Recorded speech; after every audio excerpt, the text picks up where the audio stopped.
Hello, comic fans. This is Blue Goblin with part 2 of my latest comic book blog. We got to hurry things along because there's a lot to cover in this section. I'm going to be reviewing 4 more books that came out last week, and I'm going to cover another subject. So let's get started. First off, we got Cable, issue number 8. This issue wasn't really that good. It was basically just a continuation of the the first Mutant Baby Sensei Day saga. This is a series that I'm really into right now. But honestly, with this issue, I honestly feel like you won't be missing anything if you pass it up. This is just an average read. If you're a big fan of Cable, like from his past comic book series and the short run of Cable and Deadpool, then go ahead and pick this up. Otherwise, you really don't need it. Next up, now one of my regular viewers, Guido5595, he wanted to know about this issue. And Guido, if you're watching this, which I hope you are, and I know you are, what am I saying? Here you go. Let's talk about Terror Titans number 2. Now, when it comes to the Titan books, my favorite Titan series is the mid '80s series, the New Teen Titans that was done by Marv Wolfman and George Perez. That's my favorite run. This miniseries is off to continuing from a good start. Now Sean McKeever's doing the writing now. I don't read the current Teen Titans done by Sean McKeever. I never got into that one. It's just the lineup just didn't work for me. My favorite lineup was and always will be the Dick Grayson lineup with Starfire, Cyborg, Raven, Beast Boy. That's my Teen Titans lineup, and now we got Titans. Now Craig at Greenland says that Titans is a terrible book, and that's his opinion, and I respect that. But I actually like it. The story with Trigon is very good. But let's talk about this. This is part 2 of the Dark Side tournament, and Clock King is the main villain focus in this book, and this was very well done. The tournament officially begins in this book, and this is much more violent than I thought it was going to be. I'm wondering if the rest of this miniseries is going to continue on like this, or if DC's going to lose a part of their spine and tame it down. I really hope they don't do it, because the story is just incredibly written. It's very nicely done. I love the artwork. Clock King, what a bastard! The Clock King does something with these little spike balls, and he throws them, and he chops people's heads clean in half. Clock King's a real son of a bitch. This is a really good book. Guido, I'm showing it to you now. This is what it looks like. If you see this anywhere, go and pick it up. You are in for a treat if you find this, my friend. I hope you're happy with that. Ravager is just awesome. Highly recommend that book.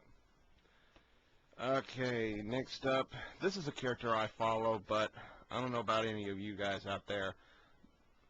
Ms.Marvel Storyteller one-shot. This was decent. You know, Brian Reed, you know, like I said before, he's not perfect, but this was all right. I thoroughly enjoyed this. This is another story, like another Carol finds a boy who's got powers just like Wanda did, Scarlet Witch, by the way. He could alter reality to anything he wants, but is it 100% real? Maybe, maybe not. The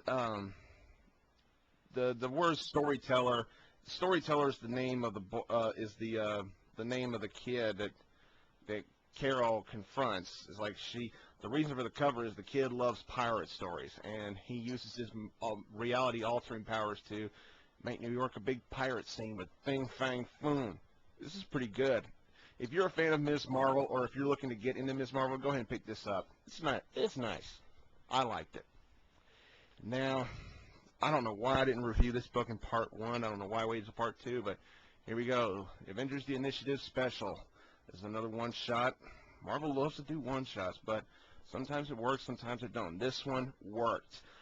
2 stories is written. Once again, we got another Christos Gage book. Dan Slott wrote the second story. The first story I thought was actually better, with Hardball and Komodo. Komodo telling letting all the readers know how she came to be, and find out Hardball has a troubled past. Not exactly that's kind of cliche. Every superhero has a troubled past. Well, not every hero. I love the story. Hydra, the Hydra storyline. Hardball's brother in trouble. He wants to help his brother walk again, so he reluctantly joins up with Hydra. And the end of the second story with Trauma was pretty good, but the first story captivated me more. The end of that story with Hardball and Komodo breaking up, it's really sad, but it takes place immediately after the last issue of Avengers: The Initiative, and maybe the next issue of Initiative will pick up after this story, because this was really well done. Christos Gage, gotta give you props. You're batting 1,000, bud. Well, that's all the comic books I can have the time to review. Now, I want to cover another subject. A friend of mine named Blue Spider 08 here on YouTube has been asking me to do a special Kick-Ass review, and I will be doing that here in the near future. I also want to let the fans out there know, if you want to ask me any questions related to comic books, pro wrestling, or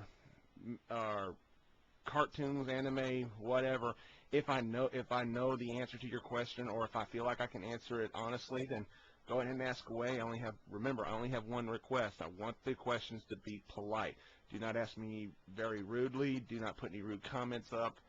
And if you got a good question out there for me to ask, I'll be happy to answer them. I'll either message you back, post a comment down there, or I'll do it like this. I'll do it on the air. I guess that's it for right now. So until my next review, I'll see you later.